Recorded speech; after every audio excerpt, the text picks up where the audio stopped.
share screen. Wait a minute, maybe this is it. There you go. Zoom. Look Dot at you, list. Connie. You're already mastering Zoom. Okay. See, there is always something. I learn something new every day. This is one I started out with the seller's agency, trying to fill in stuff, and then I thought, no, this isn't going to work. But I'm bringing this one up because it's kind of basic on everything. Number one, I want you to realize that when you take a listing contract, you are saying that you're going to market this property. You need to get it listed for the correct price. Um, but you also need to go into the GIS and make sure you've got the owner's names on the contract correctly. If it's James, not Jimmy, or if it's Bob, not Robert, or whatever. And I want everyone to realize also, and this is not only for the listings, but it's also when you're writing a contract. If I was writing a contract and it just had Bob Smith on there, I would probably question the agent, is Bob Smith married? Because in Missouri, we have a marital status law, which means if you own a piece of property and you're married, even if it's just in your name, it also belongs to your spouse. So when we're taking a listing, the reason we want both of these people on the listing agreement, even if it's just in the husband's name, we want the husband and the wife on there, is because they have to sign the warranty deed and agree to sell it at closing.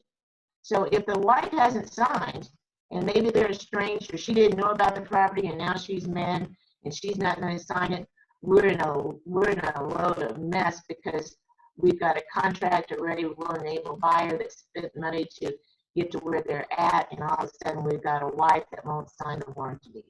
So on the seller's agency listing contract, you have to have the name as it's on the warranty deed and the wife's name, even if it's not on the warranty deed. I had one of the maddest people ever at me was a wealthy young lady from Olathe, Kansas, who sold a Four Seasons property, and it was hers.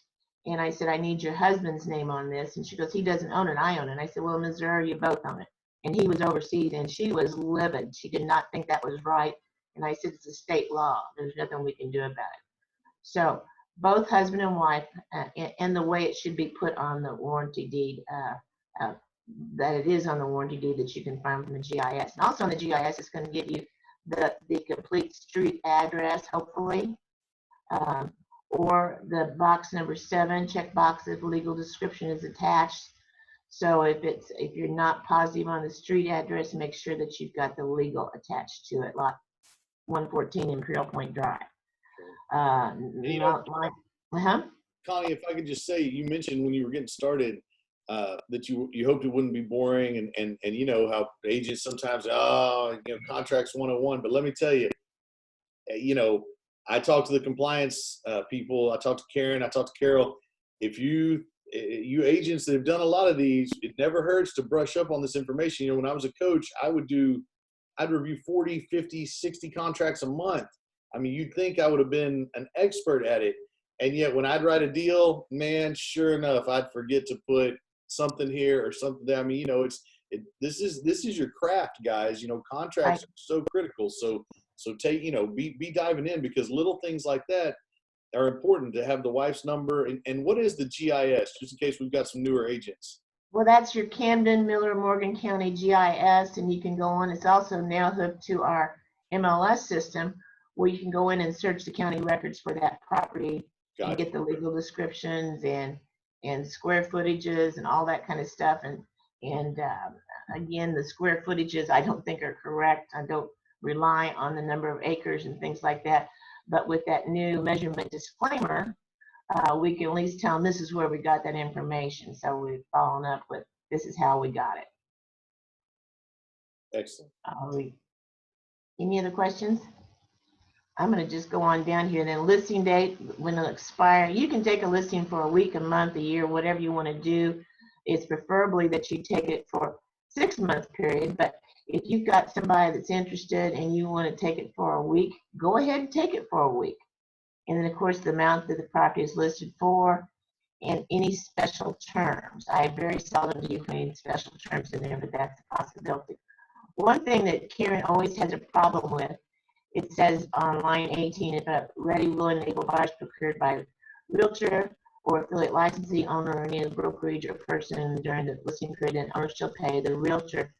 It says if you just put 6 or 7 in there, what is 6 or 7? Is that $6, $7? No, you want to put 6 or 7%. So always put the percent sign in there. If it's a flat fee of $1,000, put $1,000 in there, but put the percent or the dollar sign, whichever is applicable. I usually cover myself with 180 days.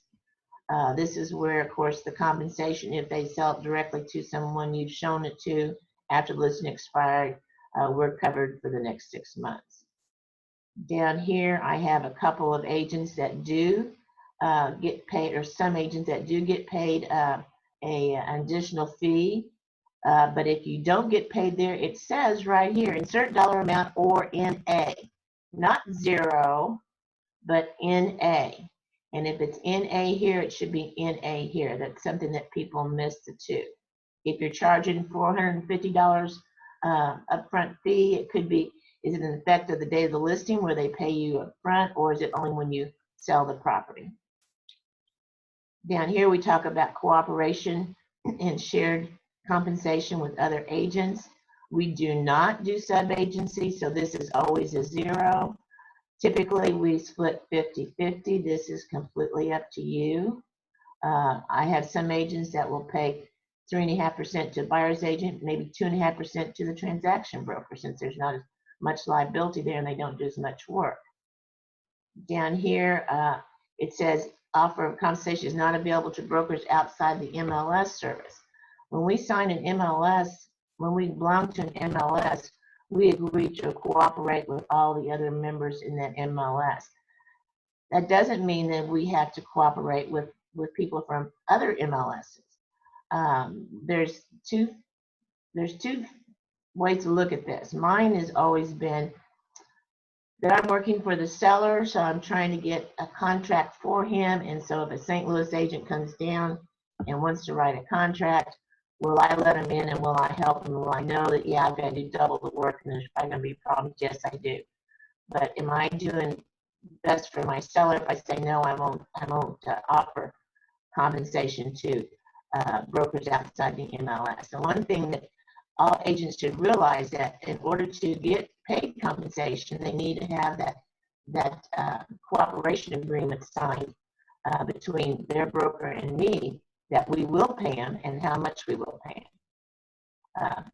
You also, there's been times when sellers go, you know what, I want to put this house in the market, but I will not allow so-and-so to sell it. You can actually eliminate someone from being able to show that property or sell that property.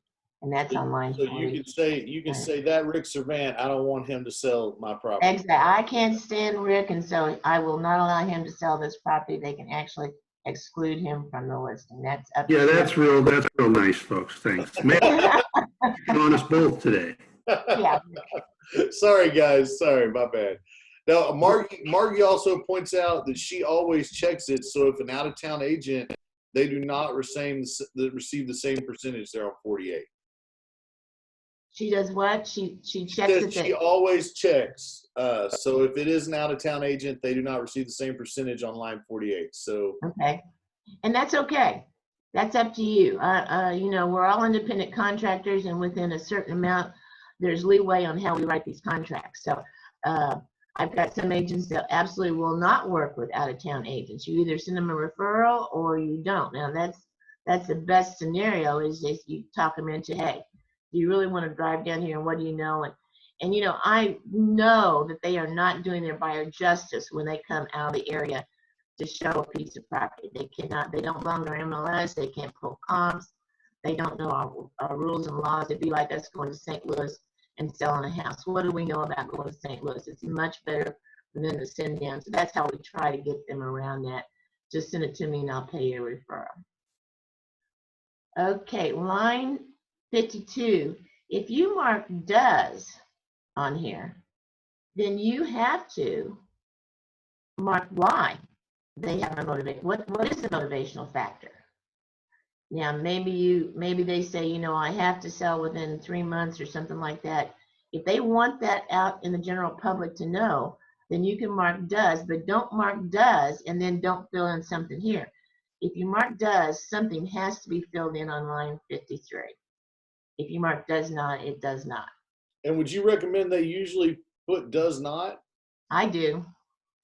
I don't Right. know of any reason, I've never had a seller that goes, I have to sell it. And I guess back in the day when we had some foreclosures and stuff, that might have been the case. But anyway, if you say does, then you can actually market it that way, and you can put in the MLS that they are in lieu of foreclosure. Please bring a price or whatever and do that. So, Gotcha. but normally I do does not. Normally I do does on permit the realtor to disclose existence of other offers to the property, and does permit to disclose the terms. Now, it says permit doesn't mean you have to. So you as the agent, use your mind and say, what's best for my seller? Should I tell them that there is a full price offer, or should I not? It says permits realtor, so it doesn't mean that we have to do that. And I would usually discuss that with the seller and say, you know what, we've got multiple offers, so I would like to tell them what the offers are, so we'll eliminate some of it and go forward with it. Of course, current representation, we're hoping that you're not taking a listing that's already listed. If you are, and it says is, and you want to know what the day that listing expires, and yours takes effect on that date. So would you use that in if they're listed with you, but it's not selling, and they call me and I say, well, okay, mine doesn't become effective until Connie's ends? Say that again. The one up just above there where you go, Right. so Current. what happens if they are? What happens if they check is? And I only ask because this is a difference between Texas, where I was licensed, and here, is that we were not allowed to even get this far. If you were under a listing agreement, I had to treat you like totally hands off. Right, So, and you do. We never go after a listing that's listed with someone else. That's against our MAR rules. But what we can do is if they contact us and say, Martin, I've got a listing with Remax and it expires on the first of the month, and I'm going to be down this weekend. I want to go ahead and list it with you while I'm down. You can do that, and then you put the date in there of when that listing expires. So you put the day after it is expired. gotcha. So Okay, yeah, that was that date. my They question. have to go through the old company. That was my question. Okay, so that's the situation where you would use that, is if they contact you.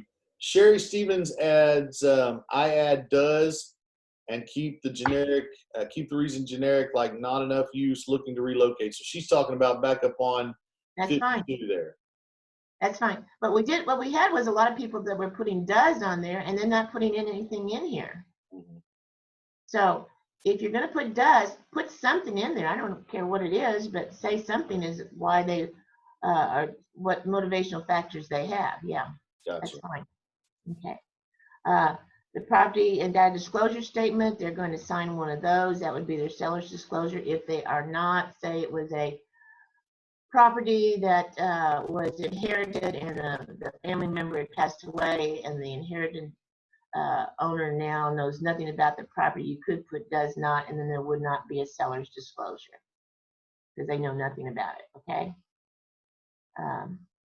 Lead-based paint, we all know what that is. My suggestion is when you go out showing property, you should know if those are built before 1978 or not by the MLS sheets. So if they were built prior to 1978, I would have that lead-based paint disclosure with you to hand to the buyers that you could give to them, so if they do decide to buy that, they've got that disclosure. And also, the first thing you do is, of course, when you first meet them or take them out or sit down and visit with them, you give them that MRAC disclosure talking about our different agency laws. I can't tell you how many times I've done that, and I say, this is what I say. Let's get this out of the way. Missouri Real Estate Commission requires that I give you this disclosure talking about the different kinds of agency my office offers, and each one is explained here, and I can go into them in depth with you. Right now, as we're going out, I don't have a buyer's agency, so I'm either going to be a seller's agent if it's our listing, or I'm going to be a transaction broker because I'm not listed. So I can explain those things to them. And how many times they said to me, you know, I've bought property for the last 20 years. No one has ever given me this. That's an MREC rule, so I don't understand that at all. But be professional. You'd be surprised when you do that. They say, oh, really? Okay, I understand now. So lead-based paint, it either they do need it or they don't. And if it represents the sale lease above is exempt, and I usually put in here is built in 2005 or something, you know. You don't have to, but I usually do in there. This is already marked. We're not dealing with foreign affairs. This talks about title and survey, taxes and assessments, how it's prorated, earnest money. Now, I do want everybody to realize that in our listings and our sales contracts, there is a thing that says that the listing will, the earnest money will not be returned to the buyer or the seller without a mutual release. So I always tell my buyers, your earnest money can be in jeopardy just because you and the seller get mad at each other and he won't sign the mutual release. Then it's going to sue the title company until you take a court case on it. So make sure that your buyers realize that when they want to put up $10,000, which is a substantial amount, make sure they realize that they won't get that back, even if they perform the contract the way they're supposed to, if the seller gets angry with them and they won't sign that mutual release. This talks about, of course, our lock boxes and how we cooperate with MLS and advertising, access for inspections. They have to allow buyers to come in for inspections. They have to allow them to dig up that septic, but they're supposed to put it back to the same condition it was before they dug it up, but that's something that they have to allow them to do. A warranty program, I know not many of us are using this. Usually you say consider a later date. I strongly urge you all to see if you can talk to them about doing a homeowner's warranty. It's just a protection for the seller in that the buyer had an inspection, they did a seller's disclosure, and now there's a homeowner's warranty. So why can they come back on you and say the hot water heater's not working now after they've been in there for a month? They've got a homeowner's warranty. It's a good $450, $550 amount of money spent. Franchise, we are a franchise, so you at Four Seasons, this is something you never checked before, but we are a franchise. And then we go into the designated agency, name of the agent or the team which is designated. I'm having a lot of trouble with my Keller Williams office not realizing that I just don't sign this, but they had to put their name or their team name and their name on these lines because that's who I'm appointing. You just don't have me sign it. There has to be names in here. Four Seasons already knows that because they've been doing this for some time. And then, of course, conversion to dual agent, conversion to designated, and this is all in there. It says yes. If you are a party to the contract, in other words, you're buying it, or it's your sister or your brother, you fill this in, you put your name in here. I, Connie Wardenberg, I'm a principal, has direct or indirect ownership as the seller or the buyer or whatever. The special agreements, and this is something that I personally, this is not an MREC rule, but it's just a thing to keep you out of buying stuff. I like for you to list on here all personal property included in the sale, such as range, refrigerator, dishwasher, garbage disposal. I don't know why I always say garbage disposal because that's built in, but garage door openers and 2 remotes, all window treatments, 2-well dock with a 6,000-pound hoist. Anything that's going to be included in the sale price, I want written in here. List all personal property, and I want to say the following personal property is included in the sales price. That way, you don't have a seller going, you know what? I listed it for $150,000, but I wasn't really including that one piece, and he told you it was. Now you've got proof that it was. Okay. It's just another way. And of course, if there's furniture, make a separate furniture list. This just talks about multiple counterparts and how it can be signed. The effective date, you don't need to fill that in unless they're signing it today, but it's not going to be effective until the 1st. The company's name, your email address, are you a salesperson or a broker, seller's name, seller's email, their address. Pretty simple, guys. Any questions on the listing? If not, we're going to go on to the sales contract where we get paid. That's what everybody likes to talk about, is where they get paid. Number one, we all have our fictitious names. We have the sales contract checklist, what we want in the command. The MREC disclosure for Four Seasons and for us. The authorizations to show. I do want to remind you guys that we'll just start with this authorization to show. You have a buyer's agency and there's a for sale by owner. You contact that owner and say, I have a buyer, will you allow me to show it? You cannot legally show a piece of property unless it's listed for sale or you have an authorization. An authorization is not a agency type thing, so you are not representing the seller here, you are only representing the buyer. So when you write the contract, you write the contract on this property, on the assisting the buyer, you're the buyer's agent. On assisting the seller, you're the buyer's agent. Can't be for more than 30 days. It's for our office only. I have this all the time.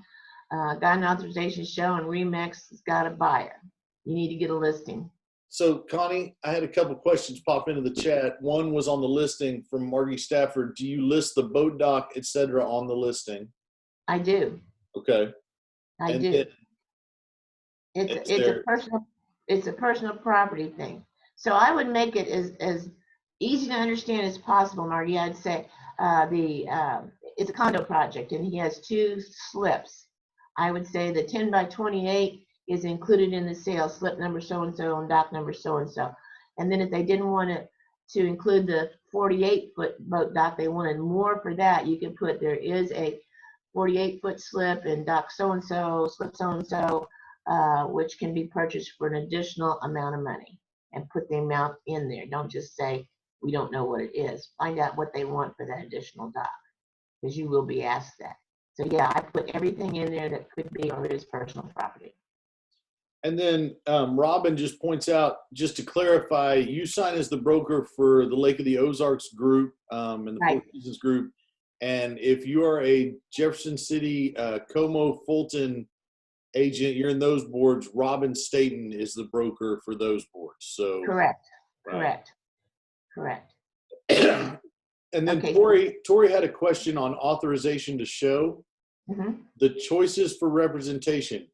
It was staticky when you said how you represent the seller. You're not representing the seller here. You are not representing the seller. And it states that in here. This is not listed, and the owner's not willing to list the property or place it in the market generally, but will consider an offer to buy or lease. This form does not contemplate cooperation with other brokers. That means outside of our office. A realtor must never show property to a prospective customer without authorization from the owner. To do so is in violation of the rules and regulations of the Missouri Real Estate Commission. After the authorization is signed, the realtor may advise the owner of the name of the prospect shown the property should be registered in writing with the owner. While not required, a prospective purchase form is available for that purpose. So it goes on to say that we are not representing the seller here. It's not a listing agreement. He's just allowing us to show the property, and he will sell it for this amount of money, and it's for 30 days or less. Yes, ma'am. And we're sorry about that, guys. Connie, your audio is a little staticky up in here and there. It kind of is coming in and out a little bit. So Tori said it was staticky when you said how you represent the seller. So what box did you pick on the contract? Buyer's agent. If I have a buyer's agency agreement, I'm the buyer's agent. If I don't have a buyer's agency agreement, I'd be a transaction broker on both sides. But if you have a buyer's agency agreement, you're a buyer's agency working for the seller, you're a buyer's agency working for the buyer. Okay. And then, oh, Margie was just saying, yeah, she thought it was her speakers that were a little staticky. Okay. Is it me? I didn't know I No, was having that I problem. think it's, it's raining everywhere, and sometimes the ground cables, the internet gets a little iffy. So it's been coming out a little bit. If anybody doesn't understand anything, please pop in and we'll get her to repeat it. I've got a pretty good signal on hers, so I can hear, and we can put it in the chat for sure. So Okay, also, so I wish I'd have tracked. There was 3 people that bailed out and decided this was boring. I'd like to have their names so that I could give them to Karen in compliance and say, okay, I want to make sure that these people never miss any. well, I know this is really 101. Hey, Basically.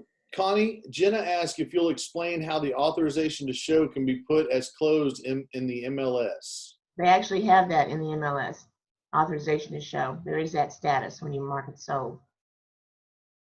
Okay, so there's a way to mark it in the status. Mm-hmm. Okay. Okay, of course, the asking price of the property or the lease amount and the terms is, are they going to offer financing or anything else? This again is that period after this is over and done with. If you showed it to Bob Smith and your authorization was for 30 days and it's 45 days out and he goes directly to the seller, you're protected here if you put 90 or 100 days or whatever you want to put in there. Again, you want a % sign on the compensation, specify % of sale price or a specific dollar amount here. Special agreements, the effective date, again, this might be something that goes down the road, so it doesn't start today, but it starts a week from today. And again, the signatures of the sellers and your signature. Pretty cut and dry, guys. Just remember, you can't sell something if you don't have this authorization if it's not listed. It has to either be listed or an authorization. Now we get into the contracts. Hopefully we can do that quickly. So, how does your buyer want to take title? Do they want to say Bob Smith or Robert Smith? It's the title companies like for you to put on here Bob Smith, a married person, so they know he's married, or Bob Smith, a single person. That's not a requirement of MREC, but the title company likes that. That way they know. We're not incorporated down here, so we don't fill this in, but you put in the legal street address, city, state, and county. And of course, if the legal description is attached. Down here, guys, this is where you will end up paying for things or have a problem because people did not understand. Put in here to avoid misunderstanding, list below as included or excluded any items which may be subject to question. Included, dock, hoist, see furniture list, range refrigerator. Again, I always put window treatment, all window treatments, and garage door opener and 2 remotes. I always write it all out, and if there's something that is specifically excluded, say there's a freezer in the basement, put that's excluded. The more you fill out here, I do not want to see as seen on or per listing agreement, blah, blah, blah, blah. That's not the way it's done. You write it out. Purchase price. That's pretty simple. Is there any seller's concessions? We're doing more and more of that anymore. With, started out with mainly FHA, VA, and USDA, but now we're having buyers do conventional loans where they're wanting concessions. Just realize that when they do a concession, your buyer needs to realize if it's listed for $100,000 and they want a $5,000 concession, that's the same thing as offering $95,000. Is that something that the seller is paying for the buyer and is not the norm? Okay. The amount of the earnest money, and then it's real important here that you mark that you have it, you got it in your hands, or it's going to be delivered, and right, it's going to be mailed to this this escrow agent or made out to this escrow agent. I typically have them mail it to me. That's completely up to you, but when they mail it to me, that way I know I've got it and I take it to the title company. If it goes directly to the title company, maybe they forget to let me know, or it doesn't get there and no one lets me know that either. So I want to physically get it, whether it's mailed to the office or to me, and I want to make a copy, take it to the title company, and get that receipt from the title company that they have the earnest money. Closing will be at wherever the closing company is going to be, and like specific locations. We have some that have multiple locations, so right in Osage Beach or Lake Ozark or wherever. And then again, reiterate to your buyer that when they put this date down, it has to be a date that they can close. So number one, we want to make sure that their financing can be done in that time frame. Number two, we want to make sure that we didn't write July the 1st and oh, they forgot they were going to go to Europe in July. They'll be gone for a week. This is set in concrete, and if they don't close on that date, it could be a dead contract. The only way you change that is an amendment to the contract, but you have to get the seller to agree to it. So make sure this is a date that works. Can you come down? It's not your anniversary. It's not your granddaughter's birthday, that you can come down that date to close. I always mark appraisal. I want to make sure it appraises, even if I have a conventional loan, I mark appraisal. And on all these that say blank days 25 if none stated, don't fill in 25 here. If it's going to be 30 days, fine. But if it's 25 days if none stated, leave it blank. All these say that, 5 days if none stated. Is it cash? Is it non-conventional, in which you'll touch a government loan or seller financing, or is it conventional?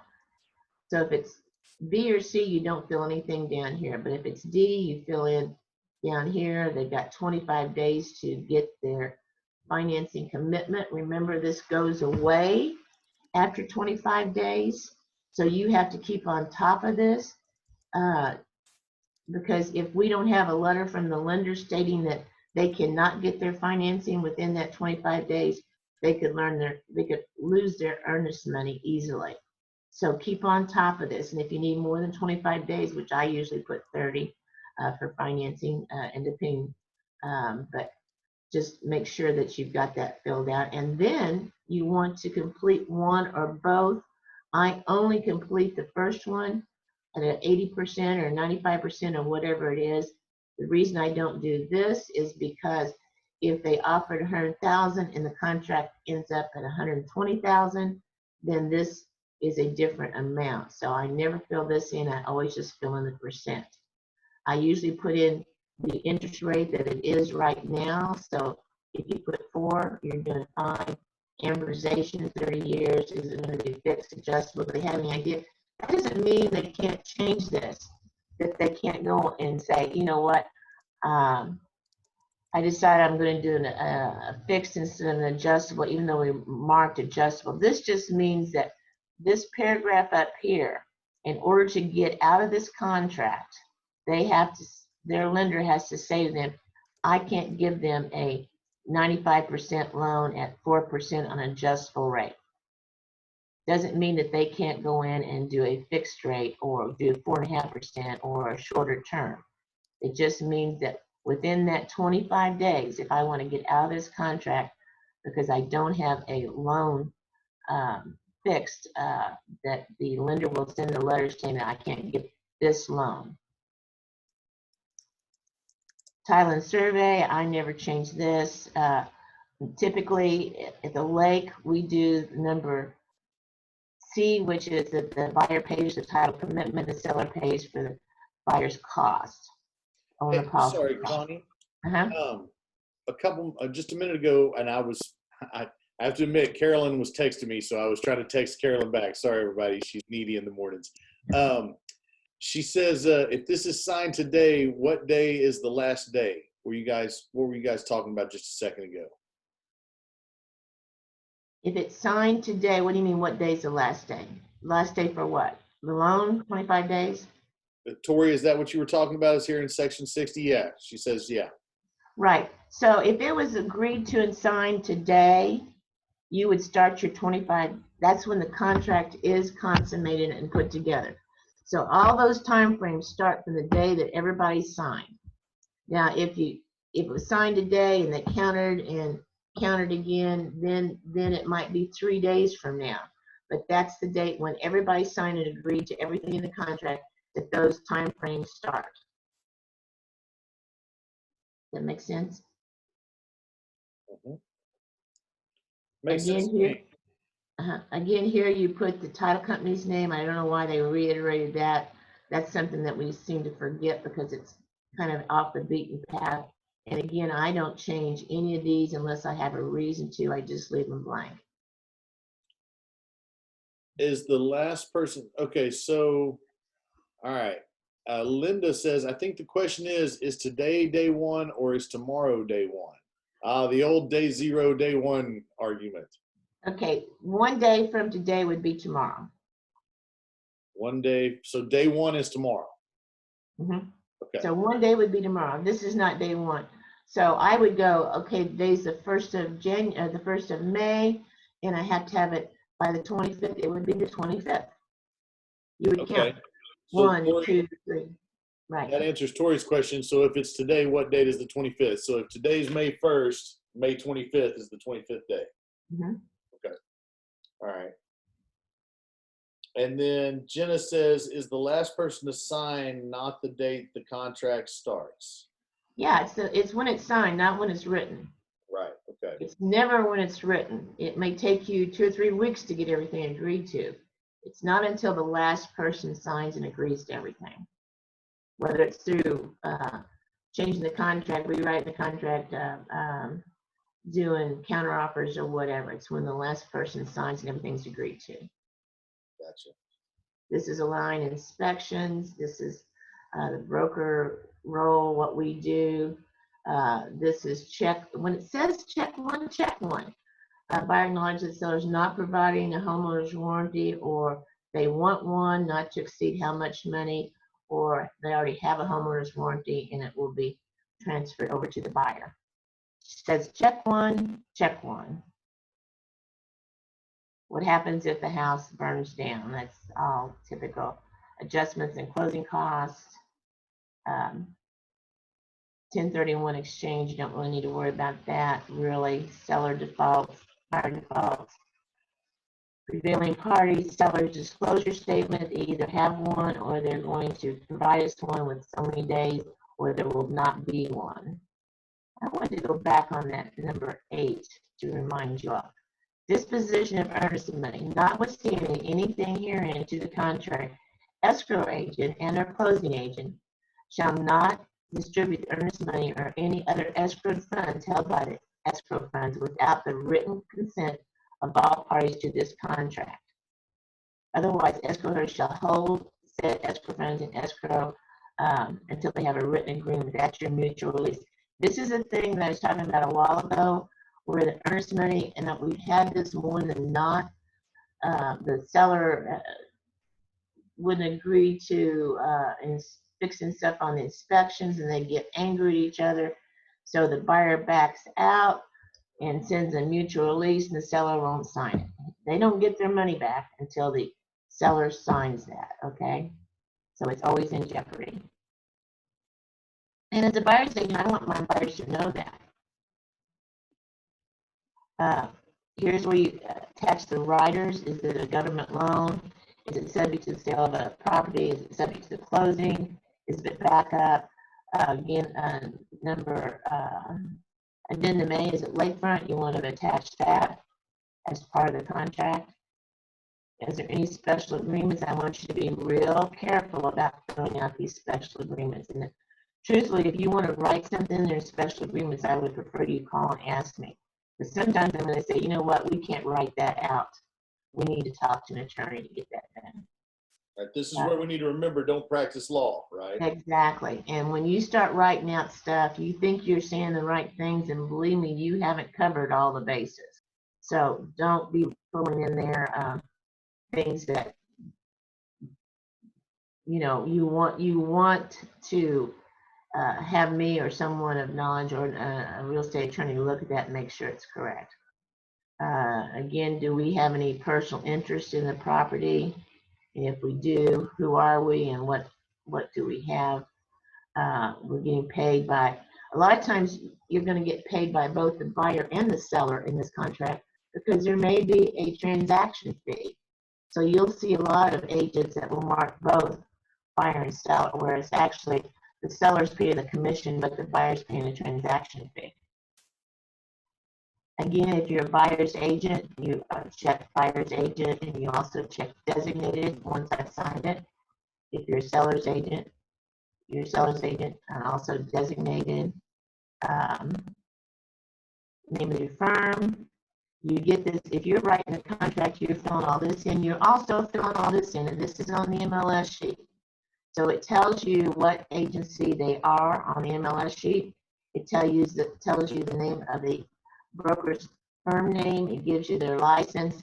It gives you the name of the agent that you're working with and the agent's license. That all has to be filled in when you write the contract. You just don't fill in your part. You fill in the whole part. Connie, Ms. Margie asked, does the seller or buyer have to disclose that they are licensed? Everybody has to. Okay, so if you're licensed and you're a seller or If buyer, you're you have to licensed, disclose it. if you're a licensed agent, you have to disclose it, whether you're a buyer or seller. Acceptance date. I'll tell you one thing. This is a trick I've learned, and maybe you won't agree with me, but this is how I do it. If we're working where there's multiple offers coming in, we may want to put a time frame, a deadline to push our offer in. I want to remind you, I've heard this so many times that people say, well, this is the first offer, so it's looked at first. That doesn't mean anything.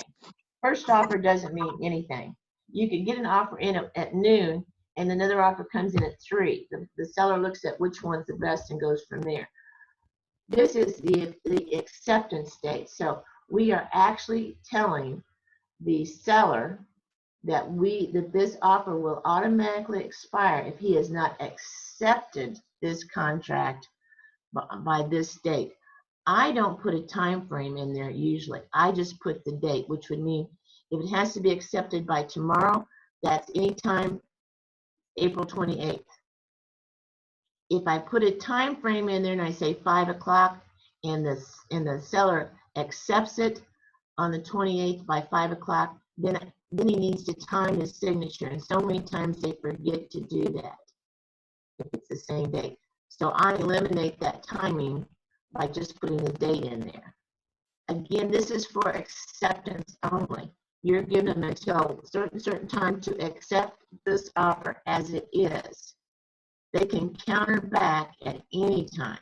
So if they don't accept it by tomorrow, the 28th at 5 o'clock, and they counter the day after tomorrow, that's fine. It's only if they're going to accept it by that day.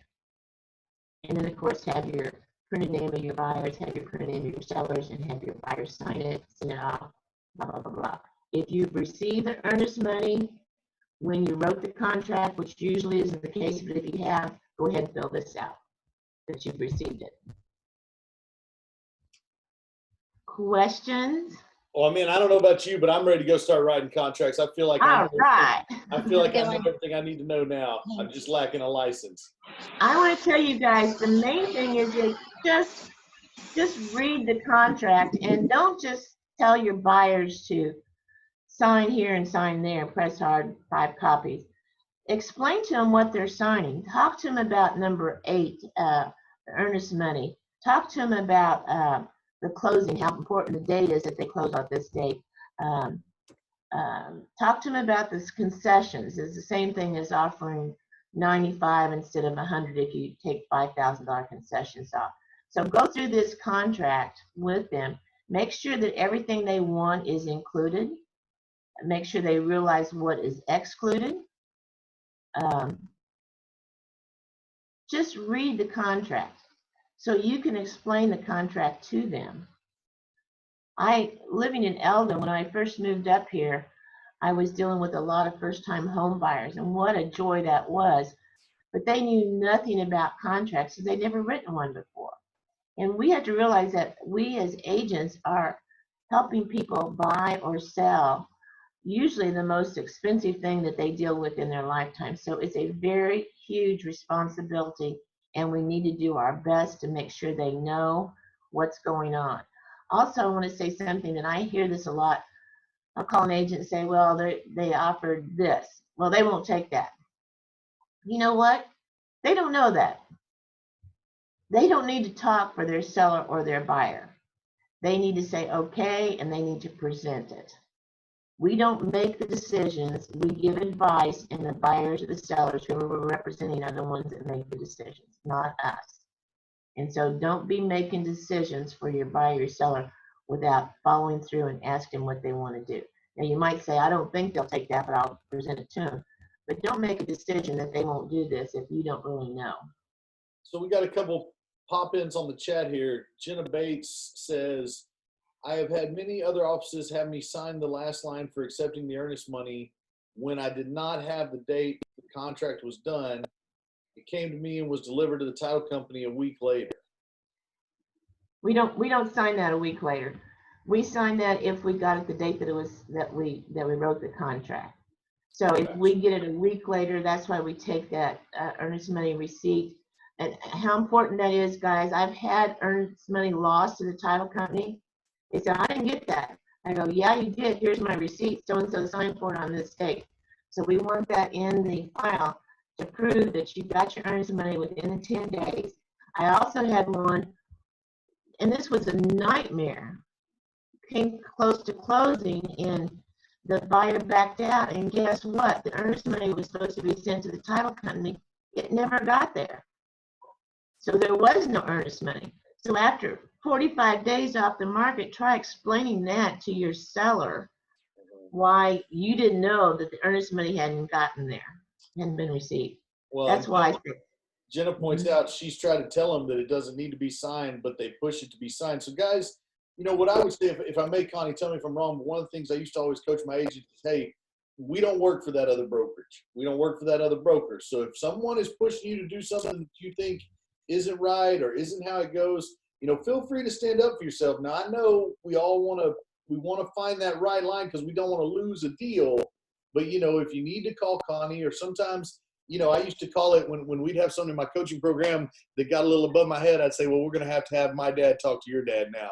We got to get the parents involved. So in this case, call your mom, call Connie, and have her talk to their parent, the broker, and say, well, now look, this is how it's supposed to be. Now we don't want to start fights, but you know, if someone's pushing you to do something that is not how it goes, stand up for yourself, right? It's always better. And even telling your clients, look, yeah, we may not get this deal. They're threatening to pull out if we don't do this, but they're asking us to do something that's not right. Right. Also, Margie says she puts in the contract earnest money to be whatever, and then additional earnest money to be given upon satisfactory inspection notice, because she learned that from a bad experience a long time ago. And she mentions the mutual release. Exactly. That's a good thing. There is actually a form for that, additional earnest money, and it's in our forms. So not a bad idea. I'm going to, it's a $250,000 house. I'm going to put $500 earnest money in. Within 2 weeks, once I have the inspection, I'll put in an additional $5,000. At least we get through that inspection period, which is usually the thing that blows up in our face. Okay. Well, Connie, I want to thank you so much for pouring into our agents this morning. I know, you know what, it may seem on the surface a little 101 or a little boring, but guys, this is professionalism 101, right? Be a master of your contracts. You know, if you're not mastering lead generation, writing contracts, maybe you need to reprioritize. If you're worried about mastering your Twitter feed, but you haven't read your contract enough where you can talk it at a high level with your clients, then maybe you're skipping a few steps, right? I know it's not the most glamorous, it's not the prettiest girl at the dance, but it's definitely the one that you need to know, because this is a money-making activity, is writing contracts, right? So I want to thank you, Connie, for bringing all this information. And I know that we could sit all day and talk about the fine intricacies of the contracts and the mistakes that we see a lot. If you guys have any questions, I want to encourage you to reach out to Connie. It never hurts to check with the broker first. You know, Karen can answer some, but remember, Karen's not the broker. I'm not the broker. We want to help you. But a lot of times you'll hear us say, hey, that's a Connie question. We're not trying to push you off. We're trying to protect you. We're saying, man, we need to check with the top dog, and that's Wardenberg. Or in you, Branson, our Branson family, that's Deb. Reach out to Deb. You know, we all want to help you, but sometimes you got to go straight to the horse's mouth. So thank you so much, Connie, for Let me add something real quick. I'm early to bed, early to rise. So I'm in bed at 8 o'clock. I'm not necessarily asleep at 8 o'clock. I'm watching TV. But if you need to get a hold of me late in the evening, it's something that can't wait till the next day, call my home phone, because my cell phone is downstairs in the kitchen being charged. And you can reach me on my home phone, which is next to my bed, 573-392-7157. So that's an Elvin number, and I would rather you call me than not call me. So if it's 2 o'clock in the morning, you need a ride, call Connie. You've got her number now. We'll take care of you. No, thank you so much, Connie, for being such a great broker and taking care of us. I know it is a full-time job. I want to thank everyone that participated this morning. I know we're up against the 10 o'clock. I want to honor your lead gen time. I want to please ask you to sign up for Bold. Agents in Tri-Lakes, agents in Lake of the Ozarks, Four Seasons, sign up for Bold. We've still got scholarships available at both market centers. Reach out. I think that the numbers are pretty good here at the lake. Down in Branson, I think we're still a little bit behind on our goal. So you guys, please, if we're offering to pay for a free training that could change your business, I want you to get off this call and ask yourself, well, what's my excuse, right? Because if someone is offering to invest in growing your business to a new level, I can't imagine why you wouldn't take it. But if you have a good reason or you have questions, concerns, please call me. Reach out to your staff, the MCAs, Carolyn, any of us, and we'll tell you why. Hey, get signed up for Bold, and it's going to be great. Thank you, everybody, for participating. We're not going to have one tomorrow. We are going to have Wednesday, the lead gen and listings mastermind, how to get listings mastermind with Matt Ford. I was teasing earlier. He is a monster. You don't want to miss that. Anything Matt teaches is great. So please continue to keep all your fellow agents in your prayers, as well as our country. We'll get through this, and we will see you guys Wednesday morning, same bat time, same bat station. All right. Bye, guys. Thanks, everyone.